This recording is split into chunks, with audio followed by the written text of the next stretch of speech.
2022. But it is an ongoing learning project for me.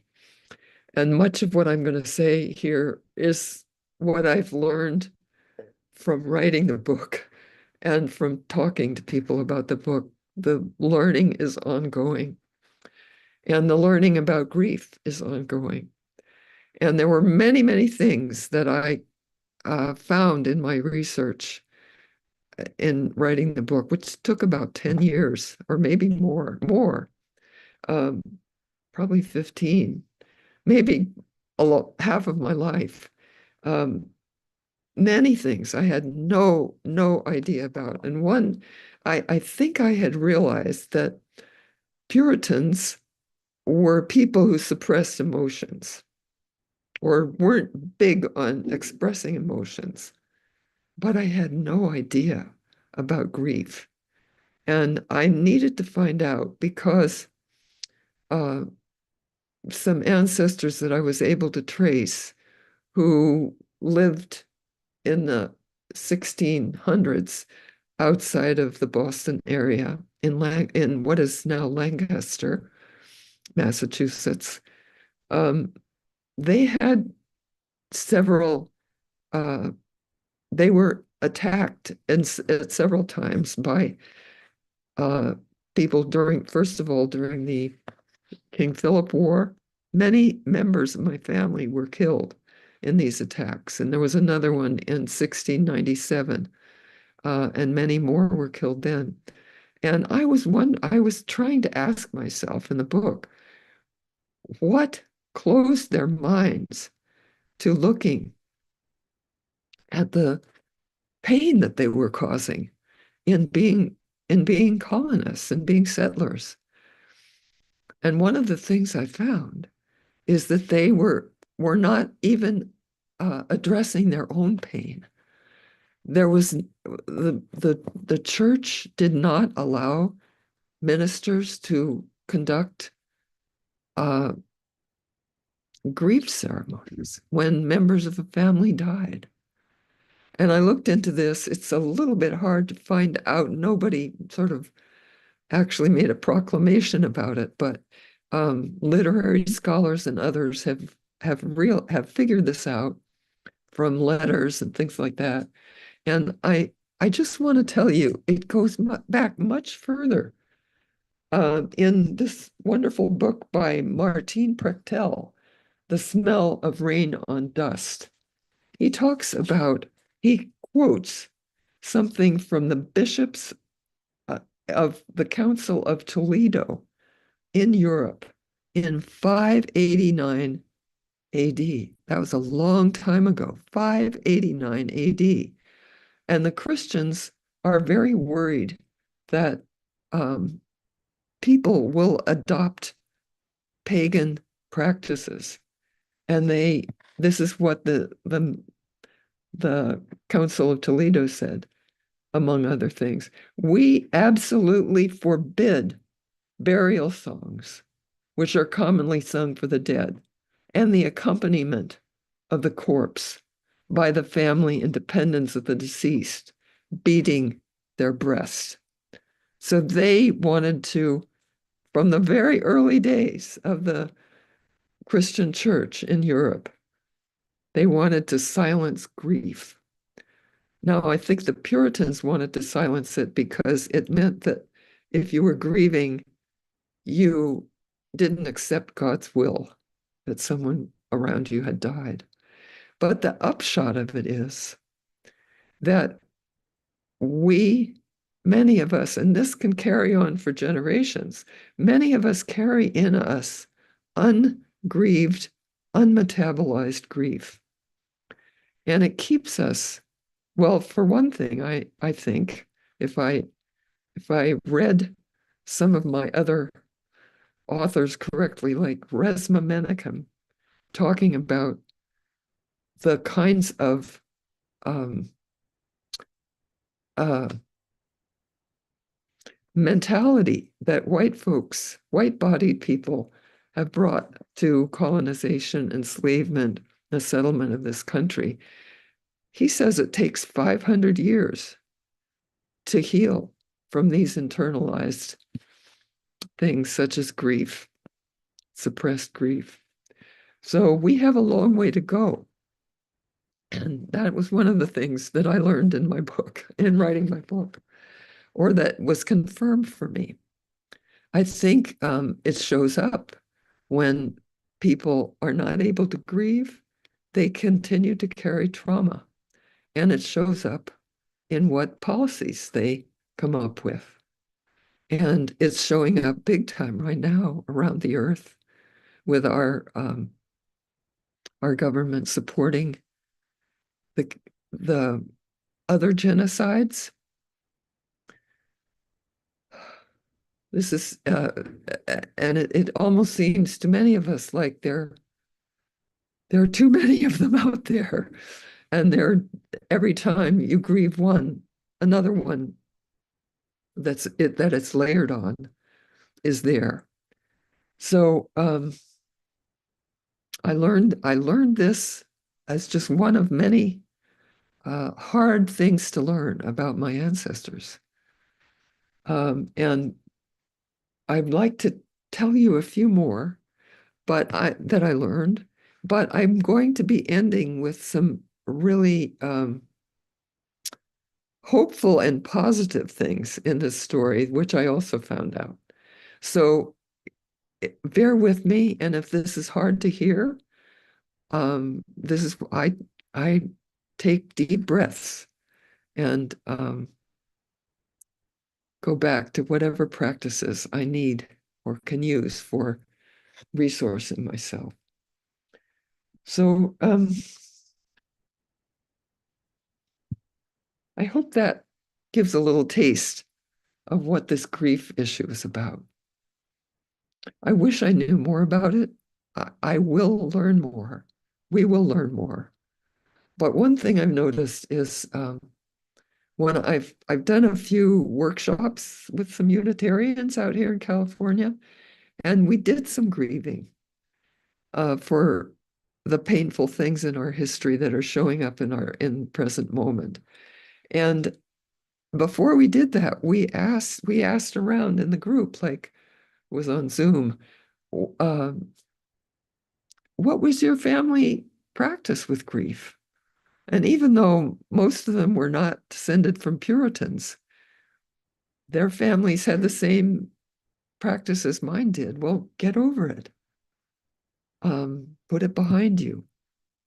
Don't let it get you down.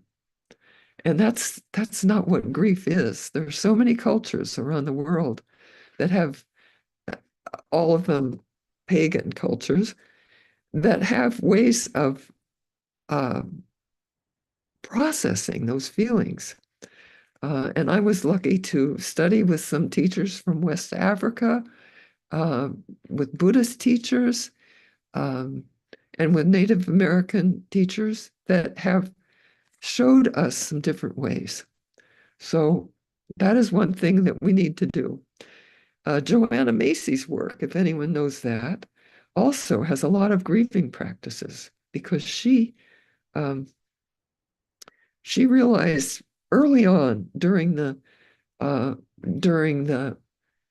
time that folks in this country were terrified about nuclear weapons and working to end them around the world.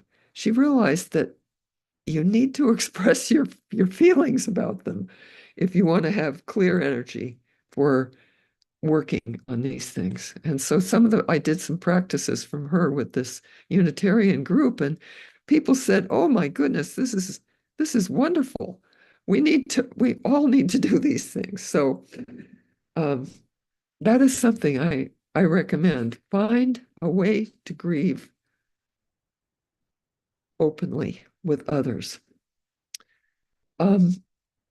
Another thing I found out I came across that was helpful in my research was a Native American teacher, Eduardo Duran. He wrote a book called Healing the Soul Wound. And he and a companion writer, Bonnie Duran,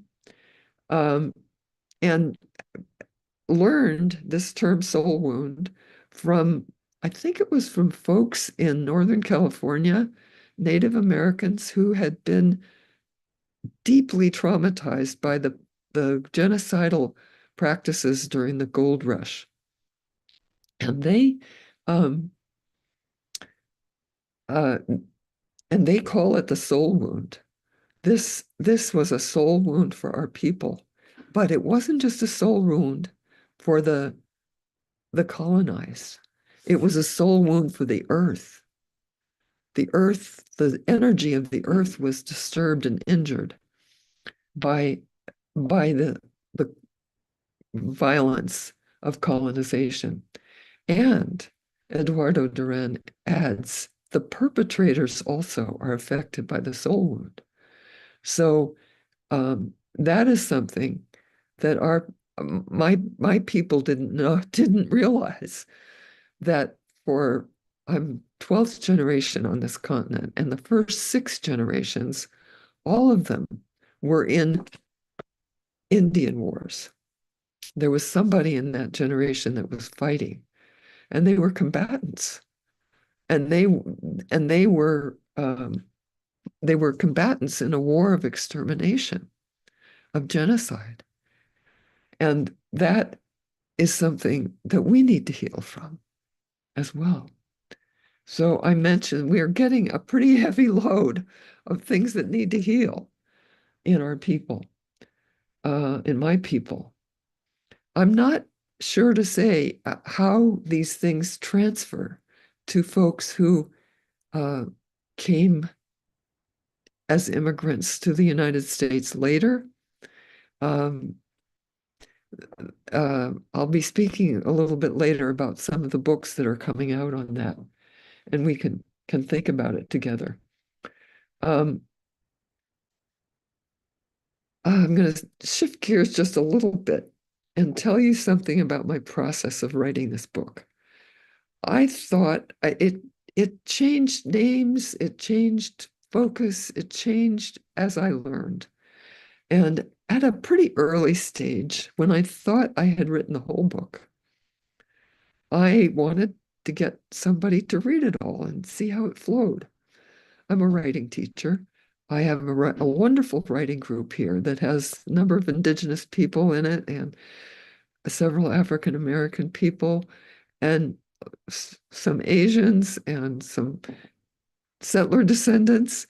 And I asked, would somebody read this for me? Does someone have time to do that? And a woman volunteered.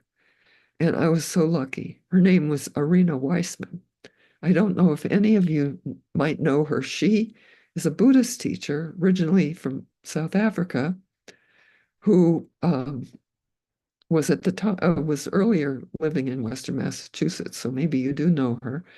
But Arena read the book and she sat down. She sat down. It's not was not at all like it is now, and she sat down with me and very kindly spoke to me about it. And there was one place where I was kind of ranting with anger about my great grandfather, who was a second generation Californian settler and was a politician and very big on standing up for manifest destiny. And Arena just sat and looked at me, and she looked at me and she said, what about, have you thought about, have you tried to talk about manifest destiny in yourself? Have you tried to talk about manifest destiny in yourself? And I hadn't. Or I was on a different track. I was putting it off on my ancestor. But I inherited a lot of qualities from that ancestor. And I started thinking about them as a major theme in my thinking after that. And what is it in myself that's still practicing manifest destiny, colonization. I came up with a list of things. The top of the list was, um, I'm probably right about this. I'm right about this. I know the right answer. And there is one right answer. I'm very well educated. I've been around. I've done so many things. I know, I know, I know.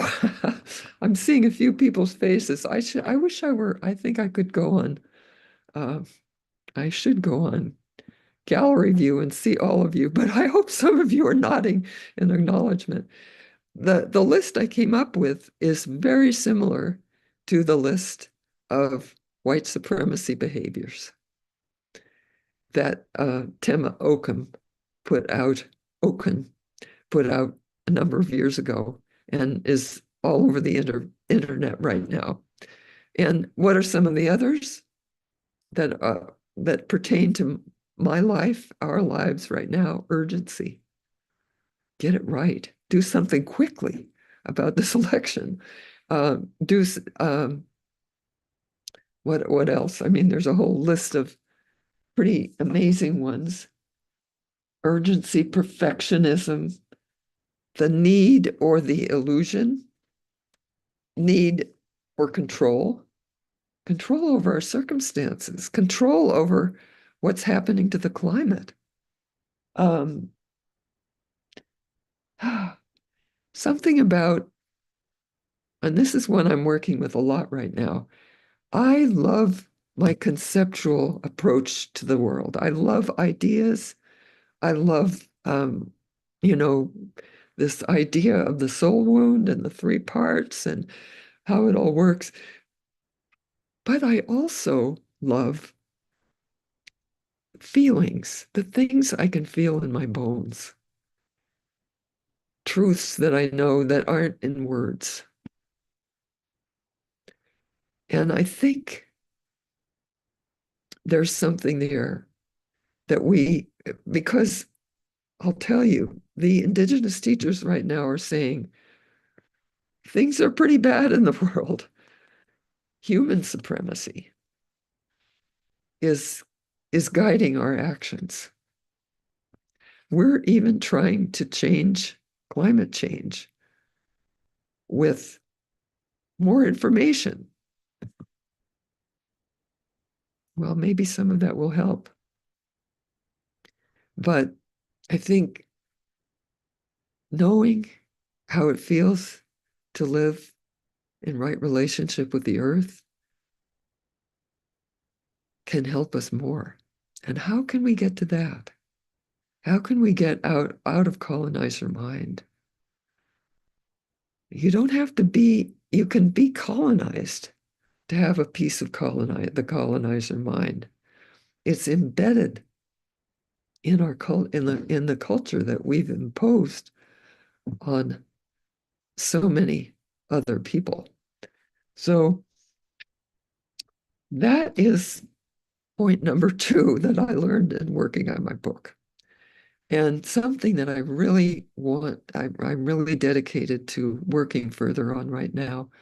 What is it that can help us let go of the colonizer mind in this time of great need?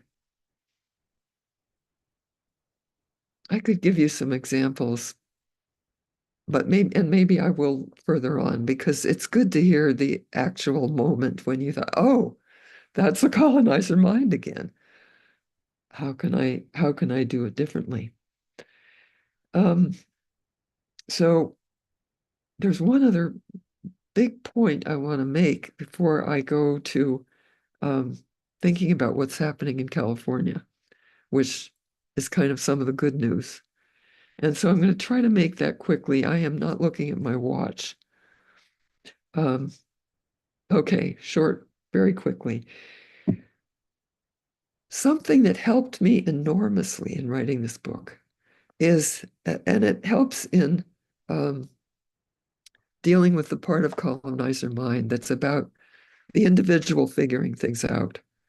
And instead of working in process with a group, with collective integrity. And I learned a lot of what I think I've been able to present accurately about Indigenous thinking and Indigenous people from being in groups with Indigenous people. The first one was called the Mass Solidarity Committee in 1990. And I'm not going to give the details of that, but it kind of was like a precursor of this group that we're in now. But it was started by Indigenous people at MIT, and I was able to be part of it. And I began to learn just what it was really like to be colonized, to be a victim of colonization. Um, I write about them just a tiny bit in the book because that's kind of my starting point. But then I was on a lot of peace walks with the people from the New England Peace Pagoda and the Peace Pagoda in New York with Junsan, and many of whom came out to California to be part of a peace walk with the Ohlone that was organized by the Ohlone people. And I was on that for 4 consecutive years. And in those walks, when you're living with people day in and day out, you and sharing decision making, learning what you can learn about those people, and they are learning about you. You learn to get over some of this whiteness, some of this colonizer mind. You learn other ways. And I wanted to say right now, if I could talk longer about this book, The Gathering, that the Solidarity group here is thinking of reading or putting out to people. Yes, The Gathering. This tells a story of a group also in the early 1990s that started meeting together in Wabanaki territory, including Canada, the Canadian provinces, and Maine, meeting with Quakers and a group of mixed other settler descendant people. And they met once a year or twice a year, and they met in ceremony. They met in the circle, and they listened to each other, and they learned to listen together, be together, and understand each other together. And this is such a model for us now. We need something like this that can help us get back to thinking together in ways that are not deepened by colonization mind. What we do in this time, in this pretty edgy time that we're in. So I wanted to say that, and I wanted to tell you what, just briefly in maybe 2 minutes, what's happening, the great exciting things that are happening right now in my life as I pursue this work. First of all, I found out that at least 12, or maybe I think there are 20 on this list.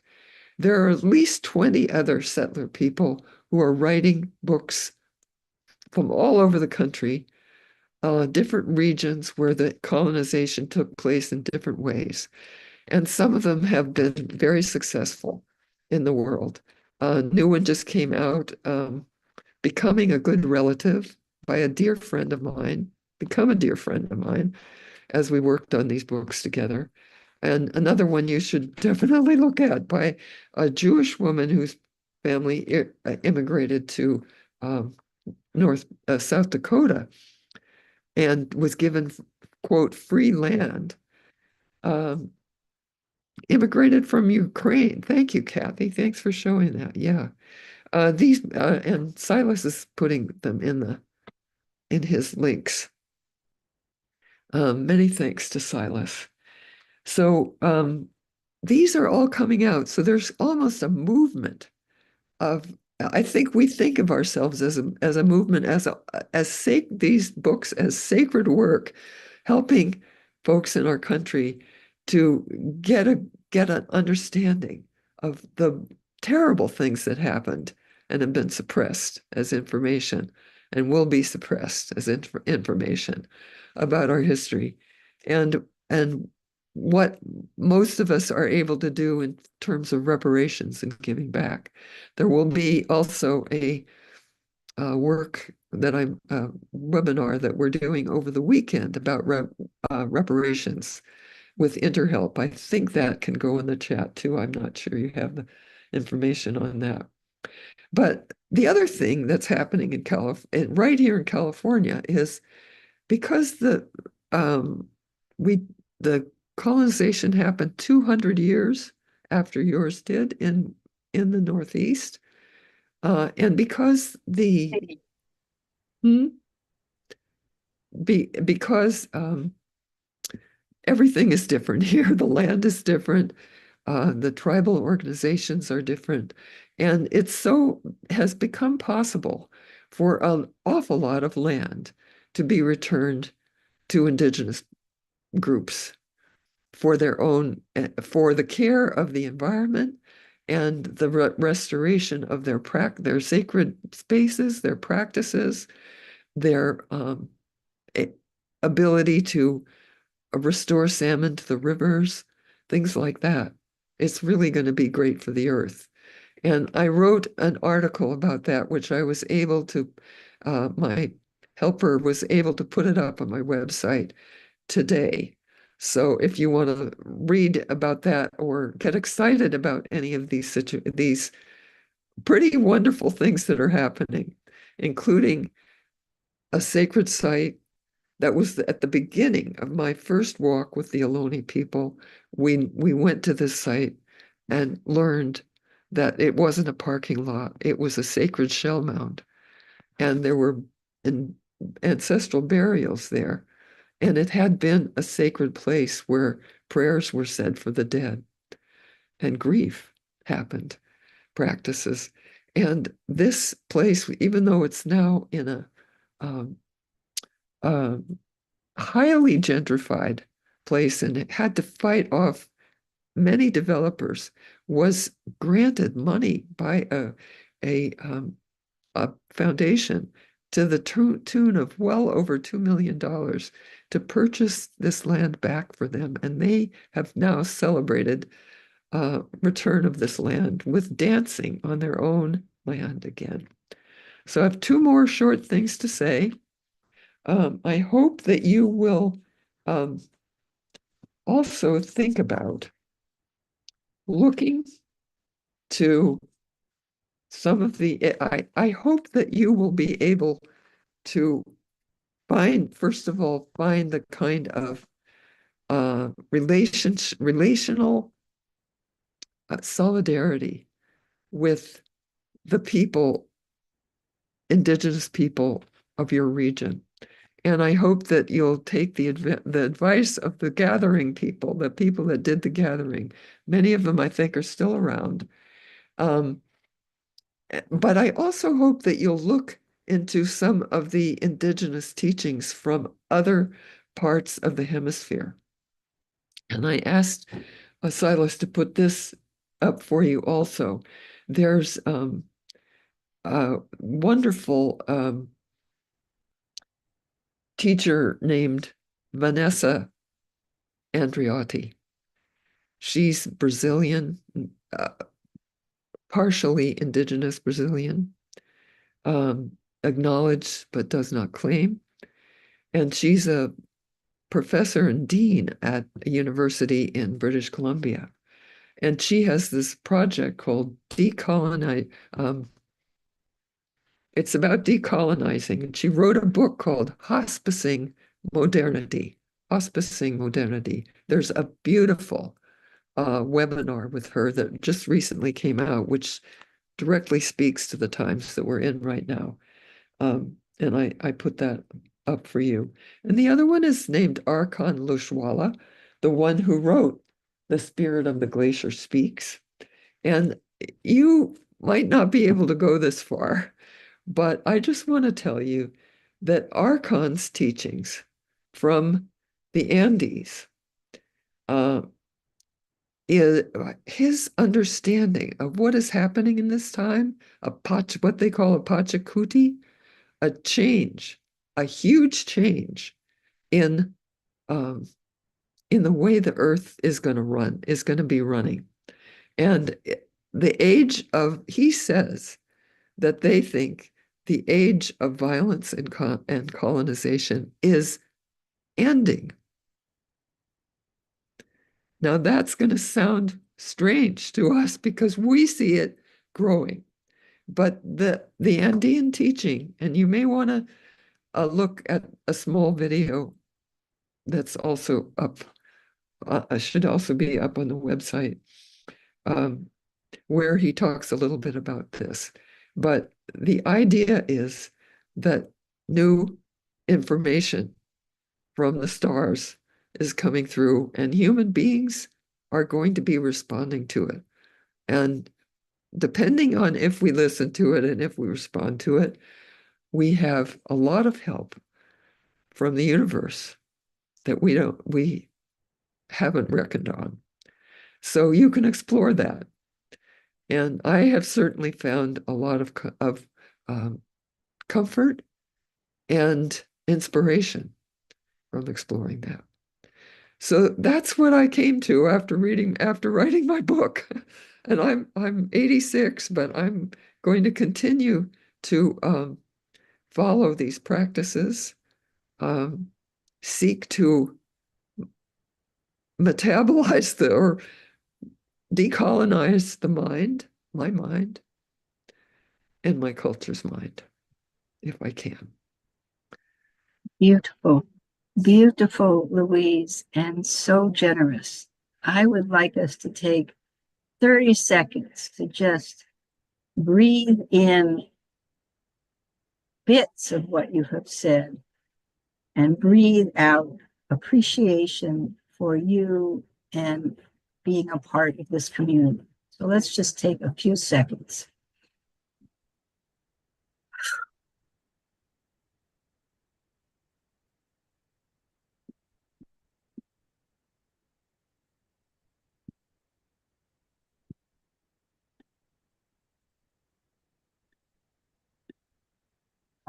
You have asked us to look as deeply as you have into the face of the horrors of the colonizer mind, and also offered us some opportunities for reconditioning a new mentality or woman mentality or earth-tality, I don't know, moving forward. Maybe there's people who want to ask a question. There are a few things in the chat, Louise. One person asking a little bit about, saying more about the colonizer mind. Jeffrey Hotchkiss says, I have been recently contemplating my inner impulse to dominate my own self and how that comes up in dream work. There's a moment after awakening wherein I can review last night's dream and discern the dream's identity's need to dominate. Give it a pathway to dissolve in the morning, he says. So it's beautiful. And then Kate Albrecht asks, I wonder at what ages children are smashed into adopting colonizer culture. Mm. And there's also a piece in the chat shared by our beloved Mishi Lesser, one of the co-authors of the film Dawnland, who's done a lot of work about Native reconciliation and the impact of colonization, about scalping, which people should take a look at. But I invite others to put questions in, and if you want to say a little bit more about the colonizer mind, Louise.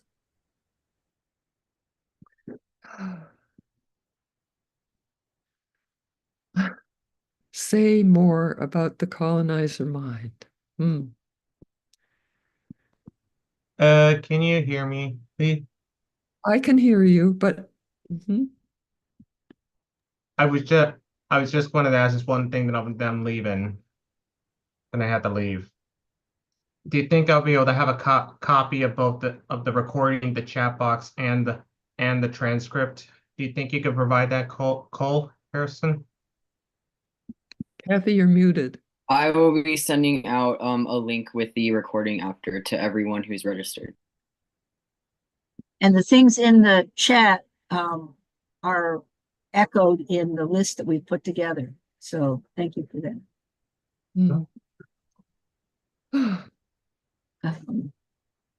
I mean, you've certainly, L.R. Berger says, well, Louise, what a gift to be in your presence, even virtually again. Thank you for your perpetual journeying. Certainly one of the things that's not part of the colonizer mind, which wants to just fix things in a moment and be right about things, and is not open to curiosity or wonder, is it, Louise? Yes. And Jeffrey Hotchkiss is saying, Jeffrey Hotchkiss, thank you for being here so much. Jeffrey Hotchkiss, I can't describe all the wonderful things that Jeffrey Hotchkiss is doing on his journey. But he's in part of Wabanaki Reach, a wonderful organization that is doing in Maine what this organization could grow into for Massachusetts, as far as I'm concerned. He says it's the mind that wants to define itself. Kathy has just said it's the mind that wants to fix things. I will add quickly or right away as soon as we can.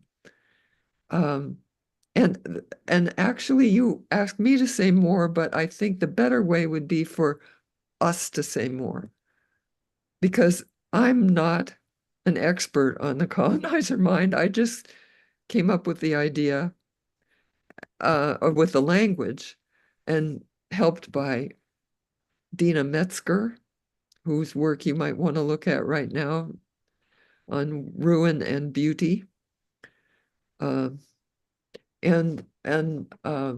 Archon's work about the human supremacy. But I think the colonizer mind has a little bit more of an edge to it that points to what it is, what our defining activity. That's beautiful. Thank you, Louise. You know those things you used to put a quarter or a dollar into the machine and the claw would go around until it could like drop down and try and select and extract something? Yes, a candy. Yeah, or a toy or something, but that it feels like that extractive mind is part of the colonizer mind, and really it goes back to the dehumanization of the colonizer themselves, because the whole framework becomes extraction and dehumanization, doesn't it? Yeah, I think stories like that one. Yeah. Minga saying the urge to fix things quickly steals creativity from others. Yeah. Beautiful. Yes. And I know we have to end in just a few minutes and we have one last piece. I also want to just acknowledge that one of the antidotes to the colonizer mind is the process of sitting in circle, as you've mentioned, Louise.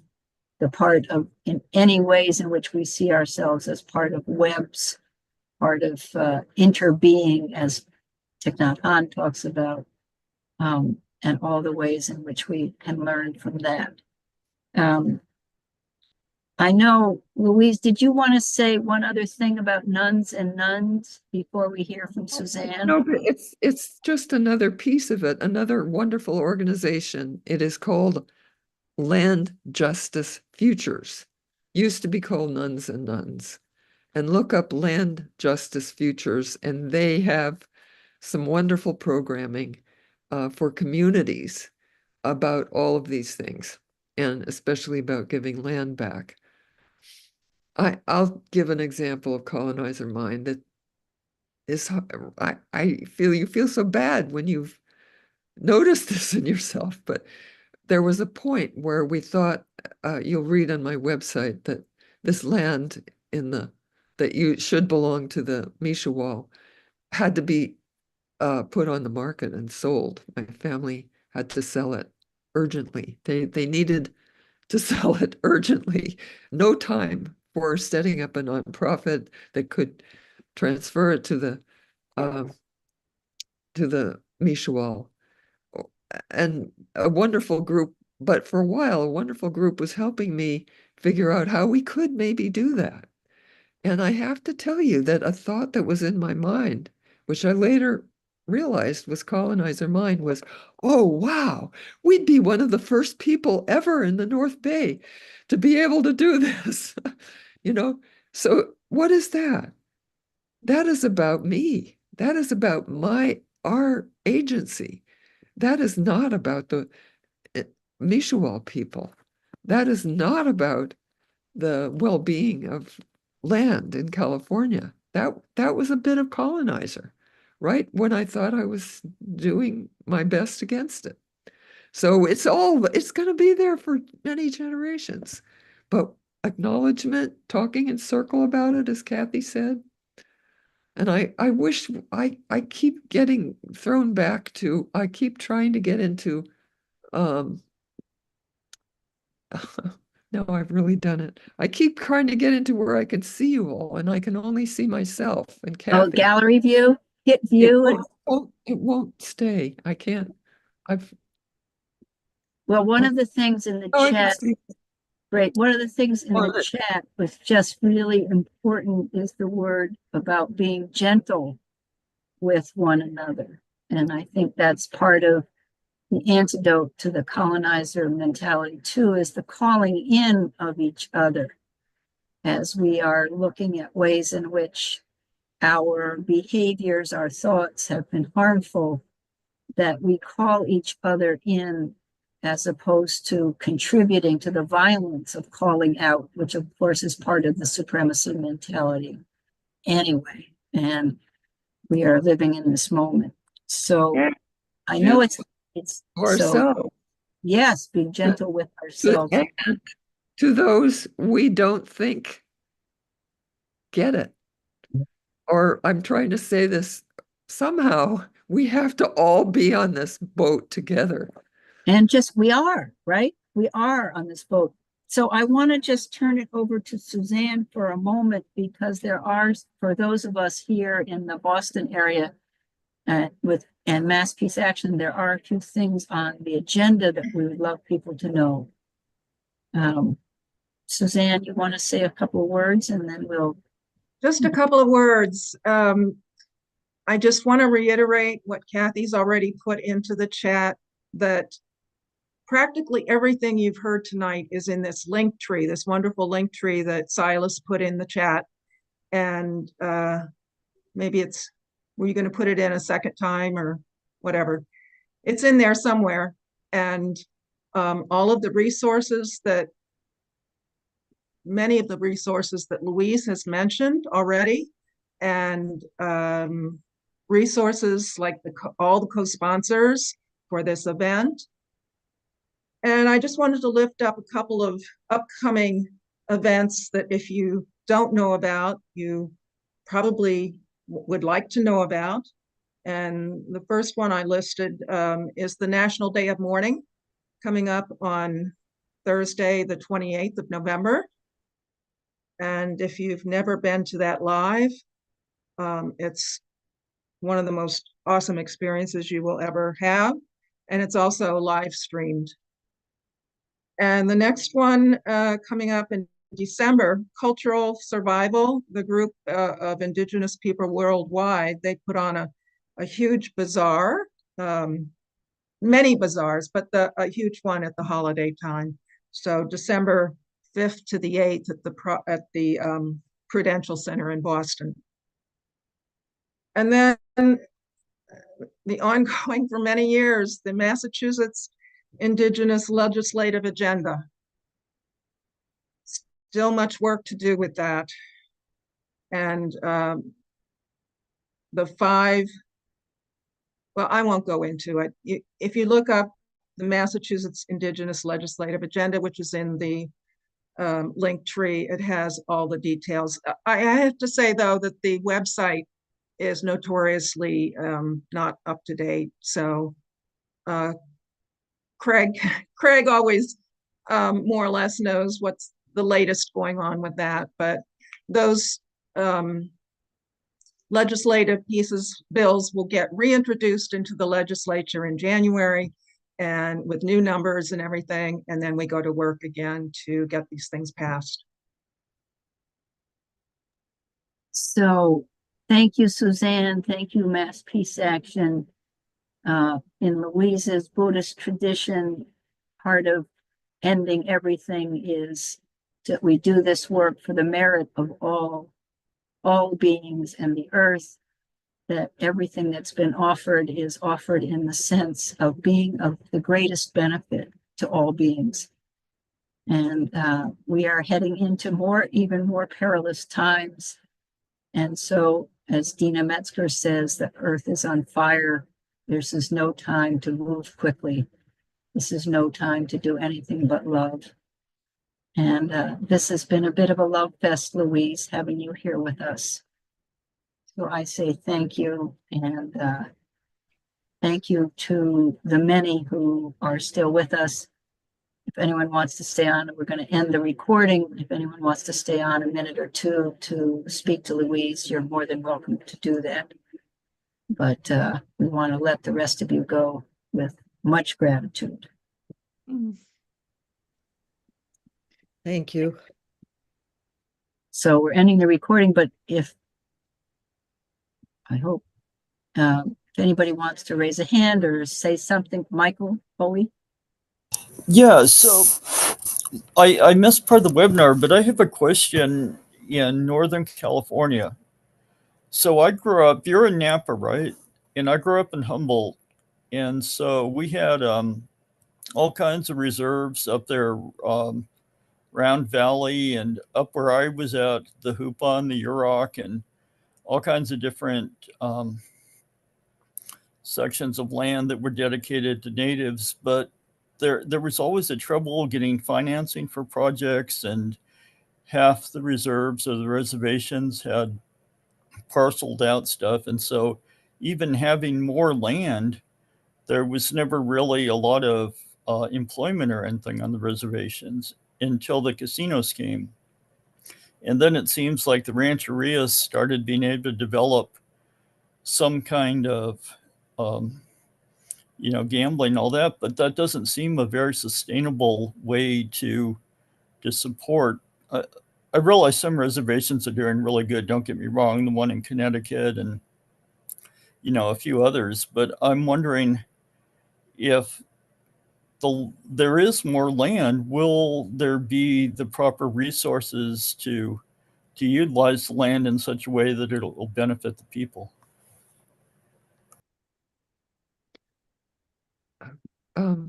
Should we be using the raised hand function if we want to stop the recording? Kathy, Silas? I stopped the recording already. Okay, good.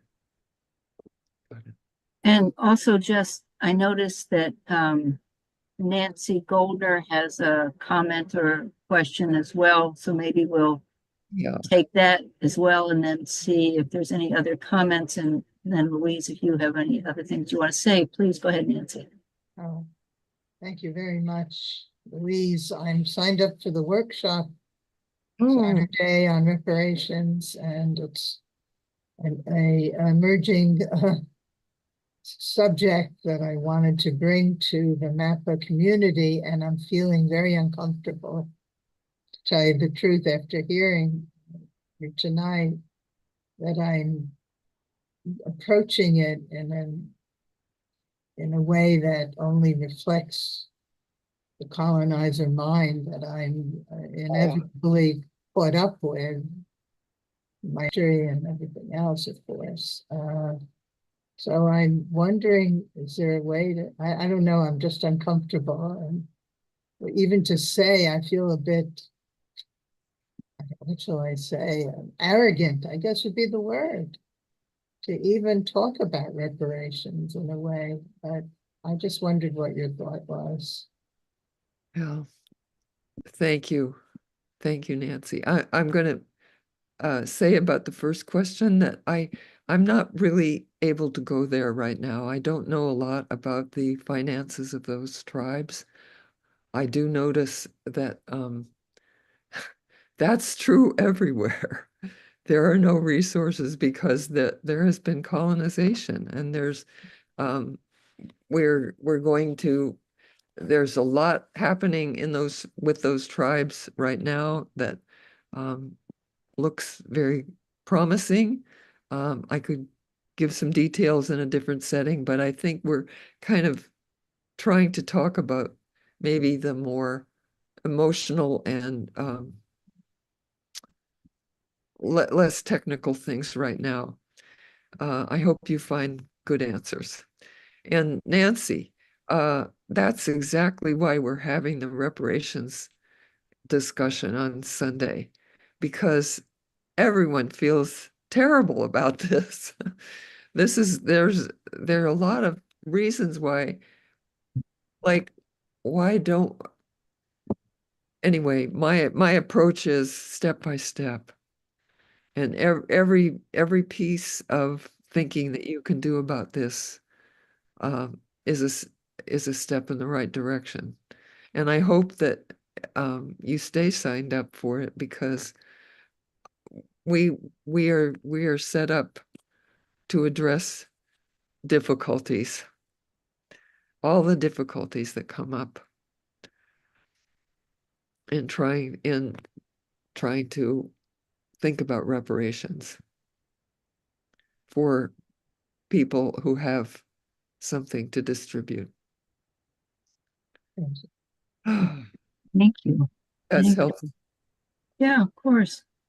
So there's just a few left. People are hanging in. I don't know if there's anyone else, Christian or Anne or anybody else who's wanting to say a word. Yeah, Christian. Well, I just wanted to say thank you, Louise. I read part of your book when I was staying with Kathy and Betty a little while back, and I can't wait till I get hold of a text for myself. And I loved the way that you intertwined the sorrowful and tragic with pulling back so that the reader had time to integrate what he or she was reading. I thought you did a beautiful job.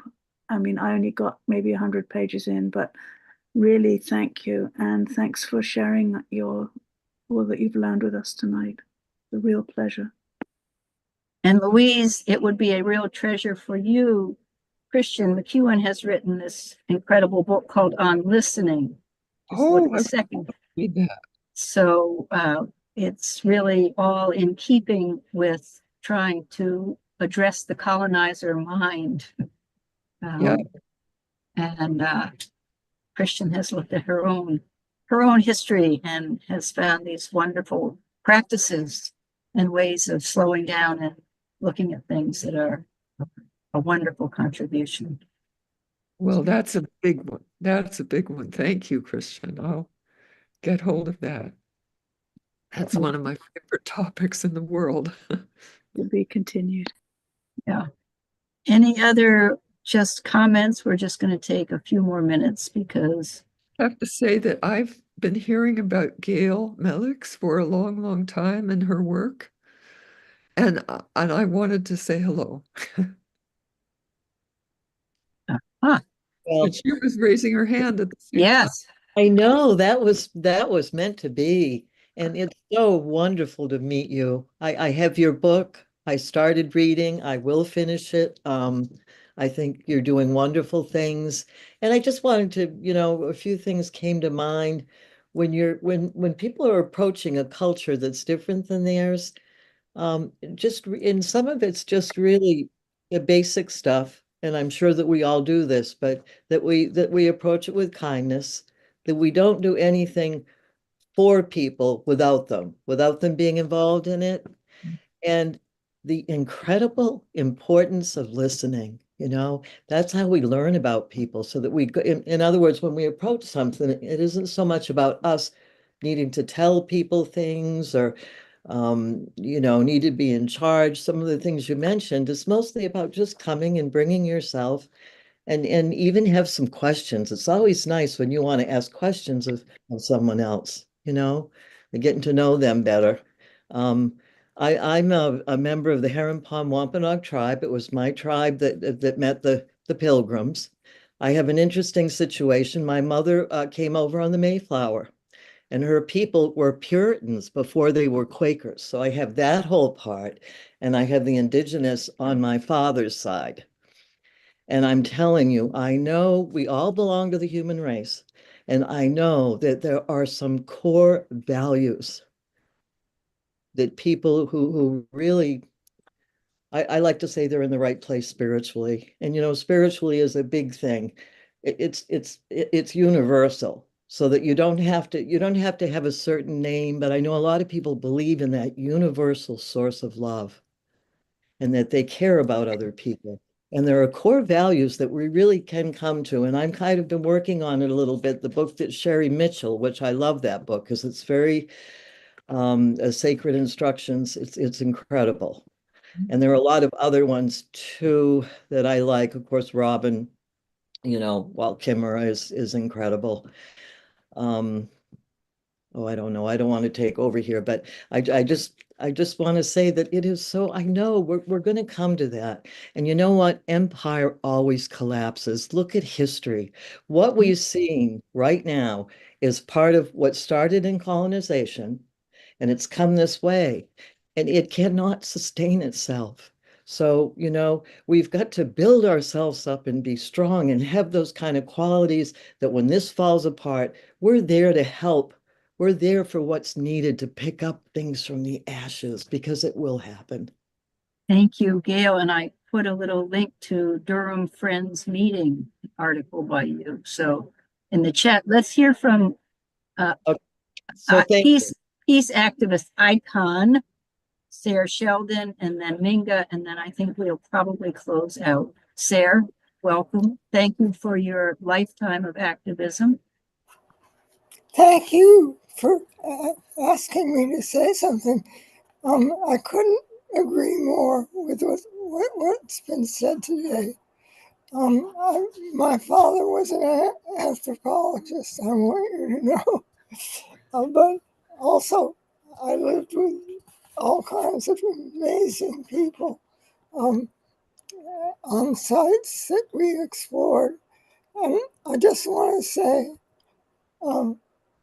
the openness of this group and the wonderful experiences they're willing to talk about makes me so happy and makes me feel that there is progress, and it's very much right here in this room. And I'll go on supporting it as long as I have a breath left. Thank you. Thank you. For those who don't know, we had incredible disarmament history, Women's Action for Nuclear Disarmament, founded by Sarah Sheldon many decades ago. Been a peace and disarmament activist and women feminist for 60 years, more, really. Thank you, Cher.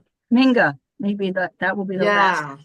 Oh, Kathy, it's just been wonderful here to see you, Louise. And Kathy, you know that Sarah might be passing on that wand, and I can look at you and I can look at many people on this screen and say, yes, you all are picking up the wand of how do we do small revolutionary acts of love. And I really see, Louise, that this book is the fruition of many, many years and discussions and pilgrimages. And as you know, I see the divine in that. The healing is moving into the divine. And I really appreciate the dance that happens among your words, and also looking at the eternity, the ancestors, how we heal into the future. And the last thing I just wanted to recognize was that when you say inherited silence, tonight, breaking that silence, I feel like you invited us all to participate in not letting that silence stand, and how much we need that for this coming years, about being able to build the community that Craig and Kathy and Suzanne have helped us build here with you, Louise, and how we need that. That's the antidote again to being colonized, is that we stand resolute in that circle. Thank you so much. We do need to end. I'm just wanting to just check in and see, Ann Gilmore, if you wanted to say anything as someone whose lifetime has been involved with the Wampanoag community. I don't want to put you on the spot. Of course, I just did, but. Sure, Kathy. I'm just so grateful for this gathering, for all that you shared with us, Louise, and I'm looking forward to reading your book, and just everything that everyone who has spoken has shared, and just how much I am feeling held by the presence of all your wonderful faces, and knowing some of your histories and justice work. And I just want to share something that gives me strength and solace and hope, is that we are all earthlings. We are all part of the earth, and the earth knows how to restore balance. And I think if we listen to the earth and the peoples that are closest to the earth, we will find our way to help restore balance. I so agree. That's definitely the last word. Let's leave it at that. Well, can I say one more word, Kathy, please? Of course, Louise. I just am so grateful to see all your faces. I see people that weren't so famous that I love, that are doing such. It's so wonderful to see all of you also.